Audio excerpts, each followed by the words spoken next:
What's up, everybody? I am headed for a short trip to California. We're going to go meet the owners and designers and developers of the compressed air system. I'm going to get their story. I heard that he doesn't like to talk much, the original guy Dale, so we're going to get that out of him, and we're going to bring that story to you. So let's go do this.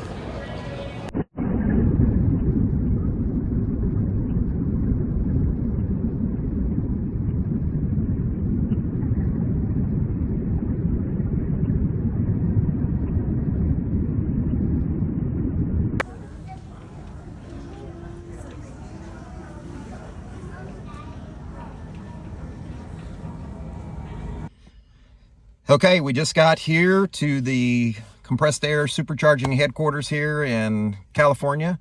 We're gonna go in here and see what the guys are up to. Hey. Mark, why are you driving this? I don't know. It's just one of those days. Felt like a Corvette. All right, here we come into the CAS office here. We'll see what these guys are doing. Not sure. They look like they're back there busy. Man. Look at this. Hey guys. What's up? Hey, yo, looky here. Man, oh man. Looky here then. Look what the cat drug in, or the dogs. Man, look at all this stuff. Yeah, All right. Cool. This is cool. How are y'all doing? Man, I'm David. You? Mark. Dave Pierce.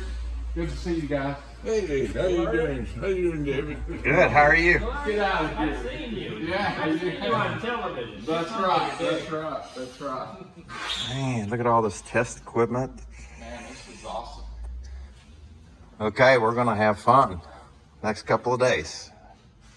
Hey guys, we are here at CAS again. We're gonna have a conversation here we have Mark over here, Mark Griffin.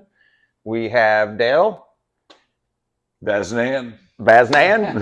and we have Carl Stagmeyer. Okay, so we're gonna start with Dale, and we're gonna find some history on Dale and figure out who Dale is. And Carl as well, but we're gonna start with Dale.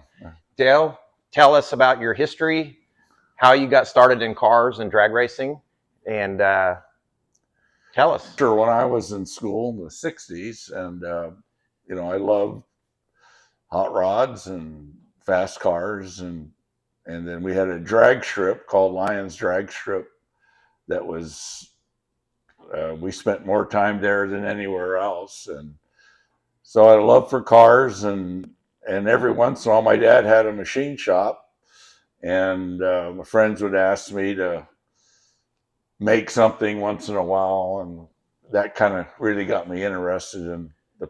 So Dale here, a lot of people don't know his involvement with NOS, nitrous oxide systems. So Dale, how did you get involved with NOS? Well, I guess I should blame Mike Thermos a little bit. He bought a nitrous system for a Corvette, a 75 Corvette that wasn't very fast, a small block, Power Glide or whatever. And it didn't work that well. It had solenoids that were not purposely made, and they didn't open when the hot weather pressure goes up. The solenoids didn't work. So he said, hey, can we make some modifications and this and that? And we got it to work really well. And one day we're just talking, and he says, let's make these things. Let's run an ad in a magazine and see what happens. And that's pretty close to what happened. So you were one of the owners of NOS, along with Mike? Yes, Mike and I started NOS, and we stayed friends and business partners till we sold out. It's interesting. You're still friends, right? You're still friends. It's interesting to me that people always know Mike Thermos, but nobody ever knows Dale. And so I thought it was important for Dale and to honor Dale to get his name out there as well and tell his story also. And I think it's great. I love the stories of the old drag racing stuff. So tell us a little more about NOS. How long were you in business? Where is NOS at today? What's the history there? Okay, well, I'd like to say a little bit about the history. And it started with World War II aircraft. And one of the engineers who was up in the Seattle area, his son was building a hot rod, and he said, "Well, let's put nitrous on it." And so that's what started the thing. And we did an early show for up in the Seattle area in the early '80s, and the guy that had that hot rod saw our booth and walked by and told me the story of basically how that thing got started from basically his dad and his hot rod. And Mike and I ran the business from 1980 to 2000, and we started what they call pro mod racing. We sold to motorcycles, boats, hot rods, new cars, and we finally sold out to Holly in 2000. So, Carl, what was your involvement at NOS Systems? Tell us a little bit of your history and how you got involved with Mike and Dale at NOS. All right. Well, cut to the mid '80s. I was working at General Motors. Degrees of aerospace engineering. I was working in a wind tunnel there as a vehicle aerodynamicist, and we only the motorsports group at the tunnel. There were 3 of us, and we were only busy 3 or 4 months of the year, and the rest of the silly season during off time. And so the rest of the time, the idle minds are the devil's workshop. What are we gonna do? And it's like, well, let's build something. And I was like, I think 84 or so. Road and Track did a comparison, Al Holbert's 962 versus a Tim Richmond NASCAR for a top speed thing, and Richmond's car ran 240 or 239, and the 962 ran 227. And it's like, well, we know those cars inside and out. What happens if let's build a land speed record car? And so we schemed and connived. I mean, it's an hours-long story there, but the summation of that is this other engineer, Gary Aker, and I managed to build a Pontiac Trans Am to run Bonneville. And one of the things we were doing was, let's put nitrous on this thing. So I called NOS, got a hold of Mike Thermos, who pawned me off on Dale, and said, where are these guys doing this great stuff, blah, blah, blah. And so they pitched in to offer to help us with nitrous on the car. And the first year we managed to break it, normally aspirated, we set records with it, but we never got to the nitrous side of the thing. And then, a little success breeds, well, we can do great things. So the same time our car came out in an article in Hot Rod magazine, there was a feature on the Sledgehammer Corvette that Lingenfelder did with Callaway, and they went 254 with this turbocharged motor at Transportation Research Center in Ohio. And we were looking at that. And you run numbers, we can go 300 miles an hour with 1,200 horsepower. So they called Lingenfelder, got him involved, and he built an engine for the car. And it's like, well, we need to do something because NOS sponsored us. So the other engineer I was involved with, Gary Aker, had this brilliant idea. We'll do an air to nitrous oxide intercooler. So, the pictures of the car on the wall with 4 15-pound bottles of nitrous in the back was because we were dumping that entirely through the intercooler. So we went out and kissed 300 miles an hour and had all sorts of other crazy stuff going on. But were you using nitrous in the engine or just to cool this intercooler? Interesting. And at the end of that, somehow Dale got the less than brilliant idea, let's offer Carl a job. And my wife felt she was misplaced at birth, having been born and raised in Michigan, and thought she should have been a Southern California girl. So that was how we ended up out here. He offered a job, and she said, we're going. And so I worked for him from 90 to 98. And by the way, there was when Carl came in, there was big improvements in our product line. I got Awesome. hats off to you, Carl. There you go. And he did a lot of work. That sounds like a lot of fun working there. Dale, do you have any actual behind the wheel experience driving race car? Were you? I was, like any kid, I loved, always wanted to have a race car or whatever. And I started with it was called Junior Fuel back then. And some guys went on to a new chassis, and I was living at home with my folks, and I think I was 18. And one day my dad went out with my mom to dinner, and this car got delivered to the house, and I put it in the garage. And when my dad came home, what the heck's this thing in the garage? And but I could never afford to really get that thing together and compete. And then did a military service, came back, had a partner, had a little flathead dragster we used to race and have fun with, had a Bonneville car. And then our Camaro test car has been a lot of fun. I think I've had that longer than any other race car for our R&D purposes. So. It's a nice little car. Mm-hmm. You've got a bunch of machine shop experience. I've seen you back there on the lathe and the mill. Yeah. Your dad had a machine shop, is that correct? Yeah, he does job shop.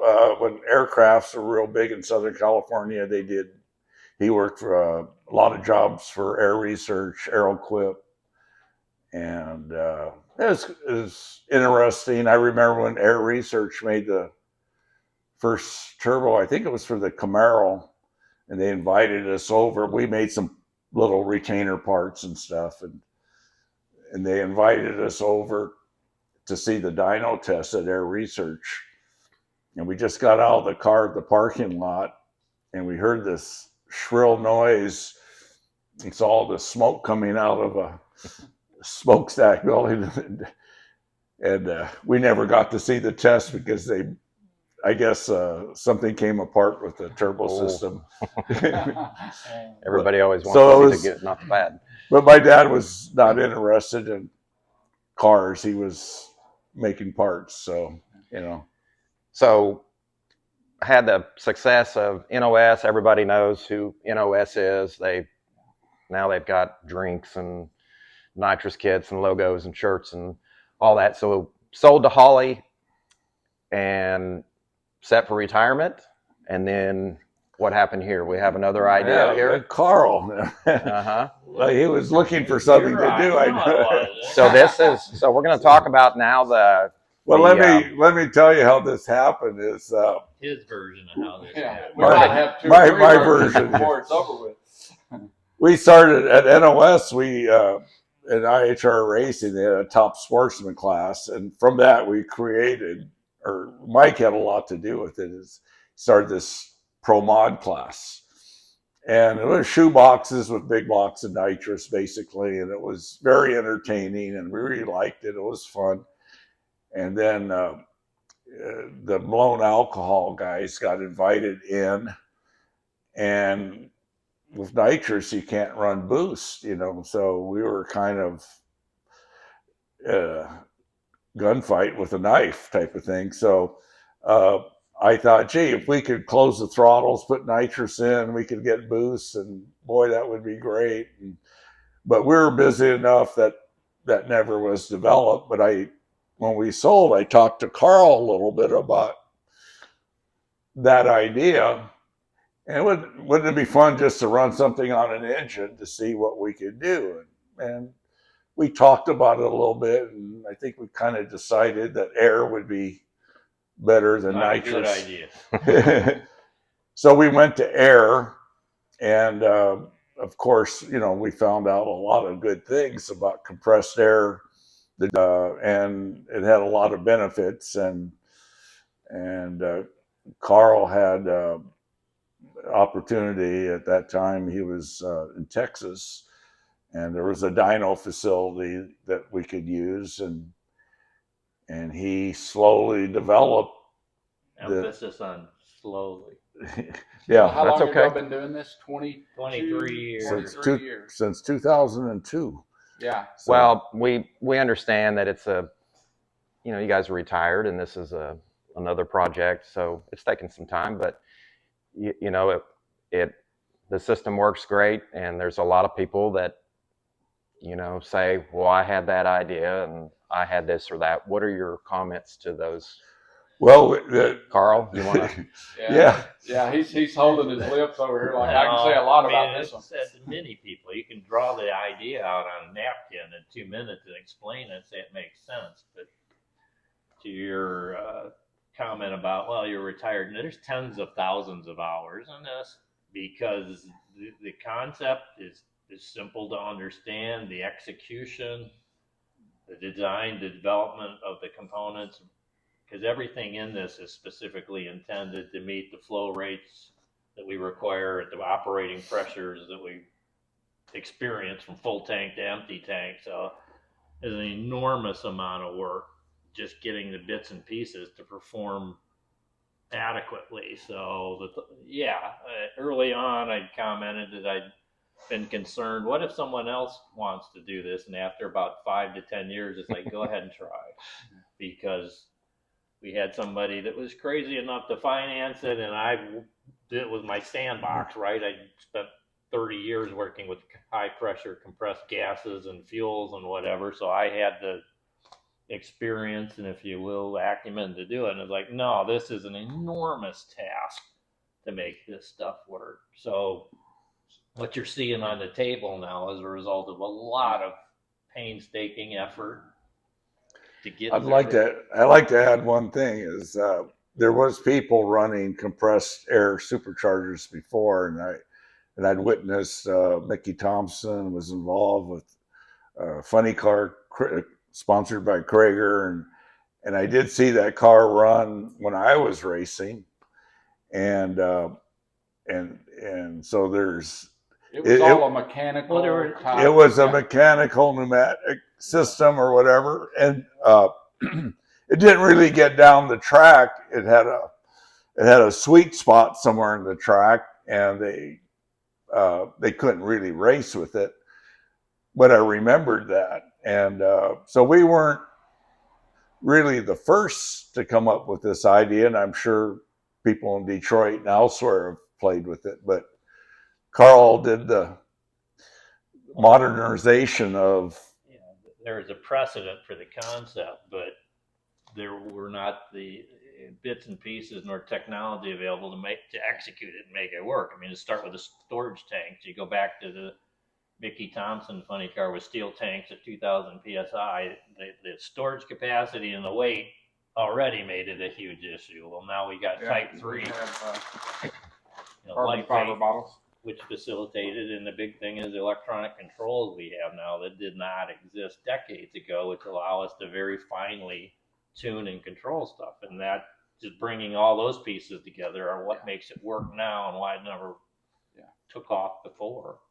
So one of the things that, just compressed air supercharging is it's got a lot of history with, of course, Dell and Carl and Mike with NOS, and then as they move into this, I've been with these guys since 2019.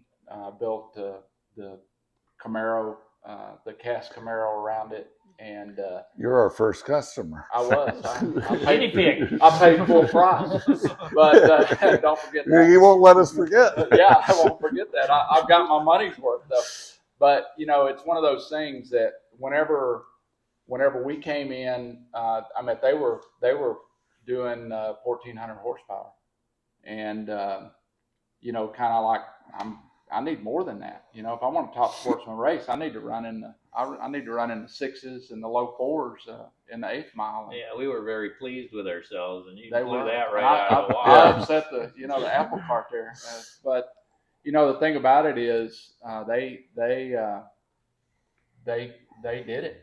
They did it. We sat in here yesterday on this flow bench, and this regulator right here.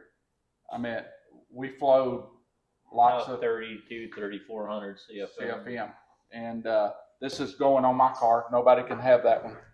Here it is. But yeah, this is The latest and greatest. This is going to be the standard right here, so these guys have put their heart and soul into this thing, and I may look good at the track and with Tina and Dave and all they do, but it's one of those things. This is where it all started, right here with the test equipment, and we don't have a mass production. This is where it was developed and done right here. A lot of brain power. So what's next for CAS? Anything just besides the new piece? And we've got new bottles now. One thing is this fellow here, Mark Griffin, is getting involved and is probably going to be the torchbearer for CAS in the future. He's has the experience and the knowledge to do so, and Young and enthusiastic. He definitely is enthusiastic. He's and we're going to cheer him on. So, and then we got this guy right here. Yeah, he's my right hand man. And really, maybe I'm his right hand man, but we do a lot together. I'm a believer in the system, and I'm on board with the system because of Mark, watching his car, and just the huge advantage of the cold air and the instant boost. There's no other system. Yeah.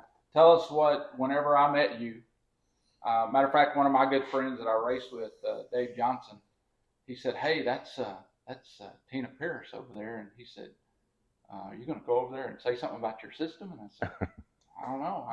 Show me where they're at." So anyway, I went down and tell us what happened from how you really. I mean, I saw it when you're in your eyes the first time. Mark told us that he was using compressed air, and I was like, So I walked over to the car and I looked at it, and I was just fascinated with it. And then I started going through the time slip app, because that's public knowledge. And I wanted to see, somebody telling you what they're doing and actually seeing, as a drag racer, seeing those increments, 60 foot, 330, 8th mile. And I was blown away. The thing his car ran 450 like 7 or 8 times in a row. And I was like, it was shocking to see that. And from, heat of the day to cool of the night. And I knew I had to have a system. And so, as you guys seen, we have one on Tina's truck, and now we're putting one on my blue truck, and Kinsey and I are going to drive. I've said that many times, but it's by far the best power adder made. I mean, it's the advantages of the cold air alone, with how the engine acts with it, no detonation. You're not going to burn it down. It's pretty crazy. So, Carl, I have a question for you. A lot of people in the comments are saying on my previous videos, why don't you add, we're going to do them one at a time. Can you add more oxygen into the bottle? You can, but it'd be a mistake. And the short story is the combustion temperatures escalate wildly when you juice it with oxygen. So if you take, it's been a while since I ran the numbers, but if you go from just air to like 30% nitrox, which I think is 30% or 40% oxygen, the adiabatic flame temperature almost doubles. And I mean, essentially, you're going to make molten aluminum if you try juice. Sounds like something like nitrous. Yeah. I think Nitrous guys hate make nitrous look tame. So, second question is, why don't we add nitrous to this? And I can add to that, but go ahead with.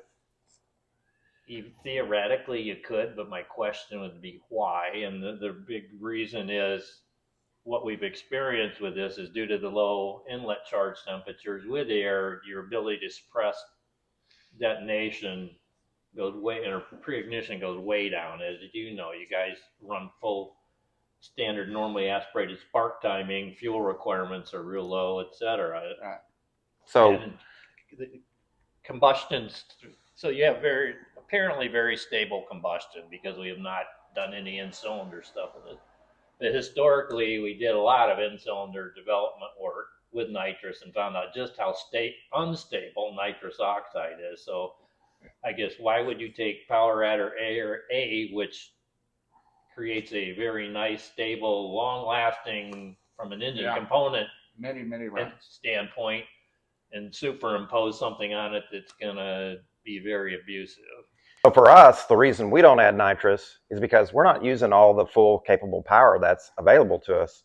We still have 20 or 30% more power. So we don't need to add anything to the bottles. We just need to turn up boost if we want to make more power. So that's the simple answer on that. I'm trying to think of any other questions or comments people had made. No, I think that's probably the best response, because we could get into the weeds talking about the technical details of why you don't want to do that. But the reality is, if you've got a power adder that's easy on parts and you still aren't maxing it out, why would you add complexity and or cost and or volatility to the Another bottle equation?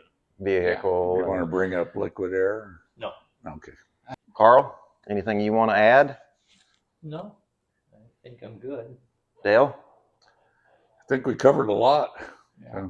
Thanks for coming. Yeah, Maybe- thank you guys. Yeah, we were excited to come see the internals and see how you guys made it what it is today and learn some more about it.